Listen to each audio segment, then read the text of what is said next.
Hello folks, welcome back to another episode of CV Rebuilds. Today we're going to be working on the Willys Truck. Been working on getting some seats installed and getting some safety items put in. I'd like to run shoulder belts and have some upgraded seats. My truck came with, I think they were YJ seats or something in it, but they weren't real comfortable. So I got these Corbeau aftermarket seats that would work in a TJ, and I figured out how to mount them here in the Willys. I'd like to show you kind of how I did it and kind of why I did it. So stay tuned and we'll get right on to this.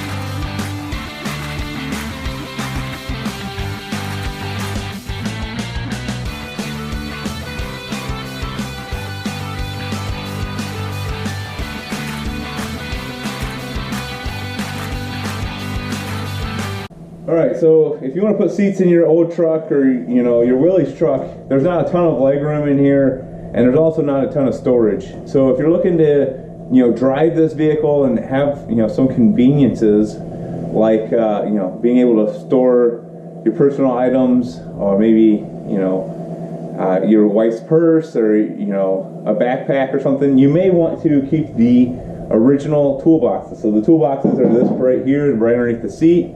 You would have been able to flip the seats. I think they were hinged up so you could get into the work bins if you wanted to. But a lot of guys will put their seats in and they just give up that area because they can't get to it anymore and they want to have the seat mounted permanently. So I kind of came up with an idea. I'm not sure if it's the best idea, but it's the idea I came up with that allows me to still use my work bins and have the newer seats. So the seats are in here, they're mounted, and you can still use the tilt function, get some angle out of the back so you're not sitting flat, vertical. But I also made them so that they hinge to the middle. So both seats will hinge to the middle, and as you'll recall in earlier episodes of my truck, I'm going to put all of my electronics here. So you can see, now I can flip the seat into the middle, and I can get into this bin and work on my electronics. So since I've got my fuses and my relays and whatnot in here, or that's the plan for them to be here, I need a way to get in here. What I came up with was a 1/8 inch steel frame. It's an 1/8 inch by 2 frame that I welded up, and then I used 4-inch steel door hinges. And with that, I was able to make this hinge up. It's plenty strong, and then even when I put it down, I can take a pin and slide right through the hinge part, and then it's locked in here. And that's going to really get rid of any kind of motion, side to side or anything like that. Once you put that pin through there, you can see that it locks it right in, and the seat would be held down. So you just take that out, and you just put the pin in there, and you're good to go. I'm not going to put it in right now because we're going to be going in and out. The other thing I wanted to talk about is adding shoulder belts. Shoulder belts on these old trucks are kind of hard to do without messing up everything. I found a company that sells little plates that you can rivet in or weld in, and I'm going to show you how I'm going to add shoulder belts. You can see I already did it here on the driver's side, and I've got the retractor down here at the base, and I've got my other loop here. So now if you pull the seat belt out, get it pulled at the right angle, I can put it right across the seat and lock it in. That gives you the convenience of having modern safety system without airbags and all of that. I don't really want all the airbags, and getting all the sensors for it is very tough. So we're going to use these belts, and I'm going to show you kind of how I got it set up in my truck. And I'll show you the other side so you can see the seat bracket a little easier. Hang tight. Alright folks, so here's the passenger side seat bracket without the seat on it, just so you can see everything as we're going forward. So you can see here I made a rectangular frame out of that 1/8 inch by 2 inch steel. I welded it together. I got some pretty good penetration on my welds. You can tell by the discoloration, which is good. And then what I added were 4-inch steel door hinges. So in the middle here, these are door hinges. You can either get the ones where the pin doesn't remove, or I bought all removable pin ones and I welded the pins so the pins don't come out. And then here on this side, with the removable pin out, I can put one of those hitch pins or something else in there to lock it up. I just got to get the pin for this passenger side, but you can see you pull it down and you put the pin through, and this would be locked. And that really, you know, even just tilting up this much gives you access to put some stuff in here. So if you have some valuables, if you're out for a day cruise and you want them to be, you know, with you but out of sight, you know, you've got some room right here that's, you know, hidden a little bit more, and then you've got right there, you can close up your seat, put the pin in, and most people aren't going to be looking underneath your seat or even think that your seat flips. If you're not familiar with the Willys trucks, this is the glove box that they give you, and the glove box is only about this deep. So you've got this opening right here and about, I don't know, 10 inches deep, 8-10 inches deep, and that's it. You could do it on the driver's side, but as you can tell, there's a steering wheel in the way, so that makes it a little more difficult to get things in and out. So, you know, I think retaining the stock boxes down here is definitely a way to keep a little more storage in here. There's not like there's a ton of space. The cab's pretty small. We'll also still have some room behind the seat. You can see there's a couple inches. Let me get you up here. A couple inches here behind this other seat that we can put, you know, maybe a small bag or whatever. And we'll be able to put, you know, some things in here too. I don't want to give up all of the storage that we have. As you can tell, I still need to get the parking brake mounted. I think it's going to get mounted somewhere about right here, just so that it's you know, centered up in the truck. Easy to do, but that's another project. I'm gonna snag you off here. The other thing you can see that I got up here is the shoulder harness and kind of how that works. So over here on the passenger side, we haven't put that in, and so we don't have anything on the B pillar. But one of the things that's really nice about the Willys trucks is right here you can actually have access to the backside of the B pillar, and that goes all the way up here to the top. So when you come all the way up here to the top, you can get to that. So I'm going to show you guys how I put the seat belts in. You know, I was using these plates right here. Well, let me drop that one. When you're using these plates right here, you can see they say rivet or weld. The word weld got ripped off, but it says weld, rivet, and threaded plate. So we're just going to install this plate kind of up in here in the B pillar, and we'll put a couple rivets in it. And the rivets are just to keep it from falling, really, until we get the bolt in, because once we get the bolt through there, we should be good. All right, folks, so what I did is I took and got in my truck or my Jeep, and I measured the height from the top of the seat to the middle of the seatbelt shoulder harness to kind of give me a measurement. What I got was 28 inches in my Jeep. I'm going to go just a touch higher in here because these are not adjustable. I'm a little bit taller in the torso, so I need them a little taller anyways. And there won't be any problem putting them up a little higher. It's just that maybe shorter people, if there were really, I hope that there's never a collision that involves this vehicle, but it might be a little looser on them, but I think we'll be okay. And having the shoulder harness already gives us way more protection than we had with just lap belts if we would have ran them, or no belts that this vehicle may have come with. Depending on the year, you know, seatbelts weren't mandated by the US government, so manufacturers didn't put them in. So I took my measurement from the floor then up to here with my seat bottom figured in, and I got, I think it's 34 and a half. 34 and a half to the center hole. So I'm going to take this plate that I got the sticker off of, and I'm just going to put it up here, center it up. If you want to be even more precise, you know, have at it, but I don't think that level of precision is needed. So now I've got the three holes kind of transferred off of this part, and we'll have to make the holes with a drill bit, obviously, and then I'll kind of show you how I fished them up. That's probably the most difficult part, is getting these plates fished up. but I'll show you how I did it, and I don't know, it's not that hard. So hang tight, I'll get the holes made and we'll get these fished up.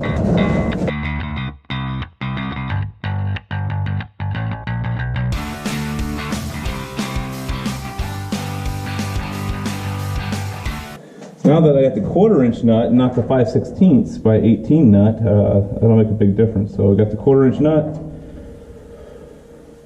I'm gonna throw this on here.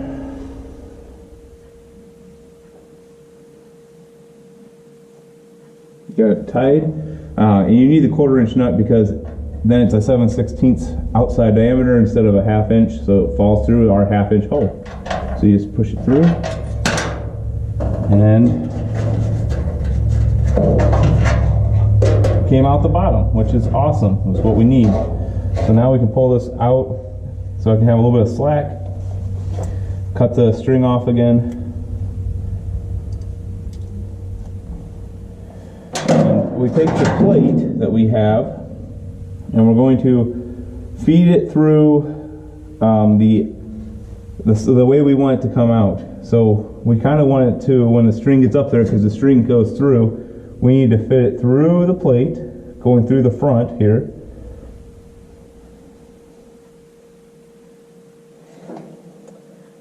So we get that fed through, and now we're going to retie our nut.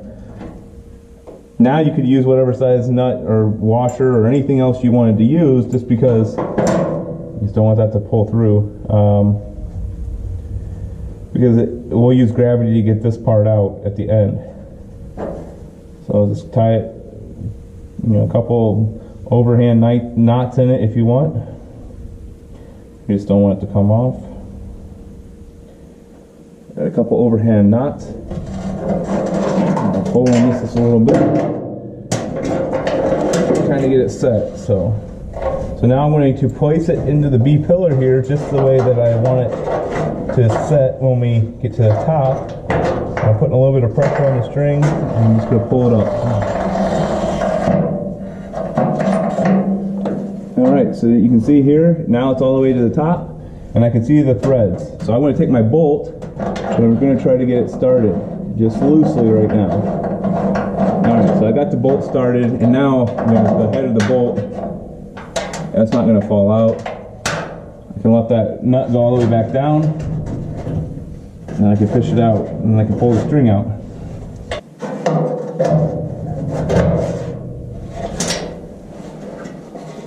Alright, so now you can see I can just pull the string all the way through.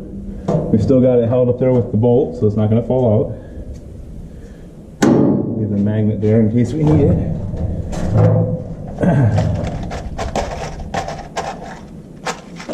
Grab some 3/16 rivets. I got 3/16 by 1/2 inch.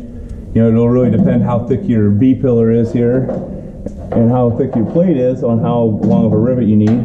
So I got that one started. And I'll get the top one started. So there, we got both of them started. We got the bolt in there nice and centered.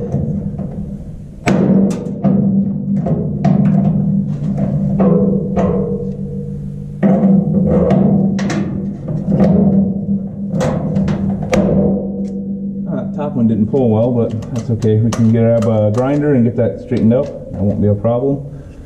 But now you can see, we can take our bolt back out, and the plate's not going to fall out. And we've got a place for our shoulder harness here on the passenger side now. Leave the bolt in. So the next thing we need to do is get the place for the retractor to go.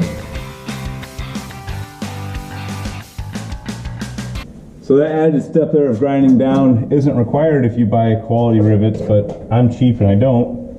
So either my mandrel broke, but either my rivets are so cheap that they just break at the wrong spot, or my pullers are bad, but that's okay. So now we've got this nice looking smooth. I think that's where I want to stop and kind of talk real quick, is that this gives you the option to put seat belts in your old truck, even if you've got it all finished up, painted. you know, you've got lap belts, but maybe you want to put some shoulder harnesses in. You can see here, you know, if you use stainless steel rivets or whatever you wanted to use, you can make this look really good because you've only got, basically, you've only got that top rivet showing. And this lets you put the shoulder harness in, gives you a nice anchor point. You know, it's pretty strong. You didn't cut into this metal anywhere. And you can see that we got it fished up. It looks really good. So I think if you were wanting to add it, you know, you put a little piece of painter's tape, mark out your holes, and then drill them, and you would have very, very little damage to your paint. And that gives you a nice clean look. So we're going to go ahead and get the belt mounted in here just so we can get that checked off the list of things we need to do. So we got the belt here. I can't remember where I bought these belts from. I think it was a classic car site where they supply seat belts for you to put in your classic vehicles. You can see here that we've got the retractor. It works really good in the vertical position. You just pull it out. And we're going to be bolting this in. So the first thing I like to do, just so I don't mess it all up, is take all the covers off. And I'm going to put my top belt in so the belt doesn't get twisted. Now you may be asking what kind of bolts you need to use. These are, I can't remember exactly, I think they're 7/16 fine thread, but these happen to be the ARP bolts for putting a flywheel on a Jeep. When I bought this, I had the flywheel bolts for putting the manual flywheel onto the motor. Since we went with the automatic, I had these bolts laying around and they were the right size. I definitely know they're going to be strong enough because these ARP bolts are made super tough so that you can you can treat them pretty poorly and they'll hold up. That's just how they're designed. So that's why I've got the funny looking head, again, because they're ARP's you know, bolts for something else, but they work really well for seat belts on the plates I have. So then you'll probably get about 100 different ways on how people want you to set up the seat belts. This is how I'm going to do it. Whether or not it's 100% correct, I don't know. You know, use your own judgment. But I'm going to take my bottom anchor and I'm going to mount it to where the bolt is for the retractor. That's how modern cars are. Most of them, that the bottom belt here for the shoulder harness comes right back to the retractor area. So it's only usually 2 bolts if you're doing a replacement, as you've seen me do on this channel. You know, with the Jeeps, when I send the belts out, it's usually just a bolt here in the shoulder harness part, and then one here at the retractor, and the belts are out and they can go out for repair. So we're going to use the same approach here. It may not be, you know, they'll say it puts strain on the belt, but it takes an awful lot to have one of these belts fail. I've seen a lot of testing on them, and they are very tough belts. So I'm just going to put my bolt through here and get it lined up.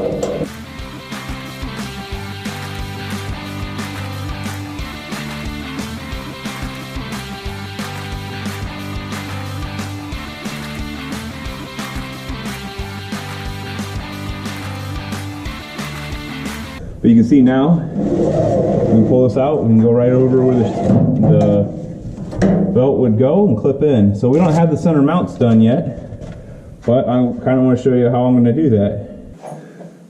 Alright, so this is how I plan on mounting the center belts. I've got a piece of 1/4 inch, I think it's 1.5 by 1.5 or 2 by 2 angle iron. What I'm going to do is I'm going to split this in the middle. And I'm going to place it here on the floor in the middle between the 2 seats. I'll have one for each seat. And what I will do is I'm going to drill 2 holes that will pass through the bottom floor of the Jeep or the truck, and then 1 hole up here for the seat belt. So we'll be able to take this, you can see it's got a hole right here, and we'll bolt it right to the side, and we'll have it like that, and we'll have 2 holes that go right through the floor. That should give us plenty of strength. The 2 holes are just so it doesn't rotate if there were ever a need to use it. You know, we have a very stout mounting. I just hate to have it pull through. So what we'll do is we'll put the holes through here, we'll drill holes through the bottom, and then we'll get washers, heavy grade washers on the bottom side of the body, And that way when we put our nuts on there, we're not just pulling on the small surface of the nut. We've got the whole surface area where a washer will sit to give us, you know, really stout seatbelt mounting points. And so we'll get the washers on there, and then when I take the body apart to paint it, you know, before we take it all apart, I'll weld the washers on so they become part of the body, just a little bit stronger yet. You know, I think this will be a pretty short tutorial on how to put the shoulder belts in here, but you can see that, you know, now they've got shoulder belts. They go right to where you need them to go, and you know, they're very clean. So we just got, you know, one rivet that you can see here on the top, because on the top belt here we've got a little cover that covers up the bolt, and that second rivet's not even able to be seen. You can see we still have pivot at the top, so we put that. And then on the bottom here, you just want to make sure your retractor's sitting straight or vertical so that it doesn't activate the tensioner. If it's off at any angle, there's, I don't know, there's some kind of ball bearing or something in there that activates the restraint, so that if you were in a rollover, obviously if you're out of normal orientation, the seatbelt won't loosen up. So that's how you do that. If we need to, we can mount the seat in here. But I'm probably going to leave it out now until I get the parking brake set up done. But you know, this wasn't too hard. It's just something we needed to spend a few minutes, do a couple measurements. That's why I would encourage you to take measurements off of your daily driver vehicle or something that you drive often, so you can get the idea of where the shoulder harness needs to be in relation to the seat bottom. Of course, that's going to also depend on your seating position. If you're in a sports car, you might be, you know, leaned back a little bit different, but it'll give you a good number to use to set the harness height with your shoulder. Because if you set it too high, then you've got a little more slack here. So if you're in a rollover, you've got that much area you can move. On the side, even though you've got it pulled across your hips, you may still slide up. So you want the harness as low as you can. But I did leave it up a little bit, so if you've got, you know, different coats or something you're wearing, you know, it allows for that space. But if you're doing a rock bouncer or off-road rig, the seat belts actually sit down below and pull you back in. On passenger vehicles, they allow you to set them up a little higher, a little more variance, because it's not a purpose-built vehicle. So that's going to end this episode of CB Rebuilds. Hopefully you find it informative. I'll put a link down to the items I used for this seatbelt install. They're a little bit older. I bought them years ago when I started this project, but I'll try to find the current links, and then we can you can have that as a reference if you're trying to do a rebuild like this. So if you enjoy this kind of content, consider subscribing. I'd really appreciate it. It helps you get notifications when new content comes out. And it also helps me a little bit gauging what I need to make more videos of. I like making videos, and I want to make sure that, you know, they're videos people enjoy. Yeah, consider giving it a like and a subscribe if you enjoy this. Thanks for watching, and we'll see you soon.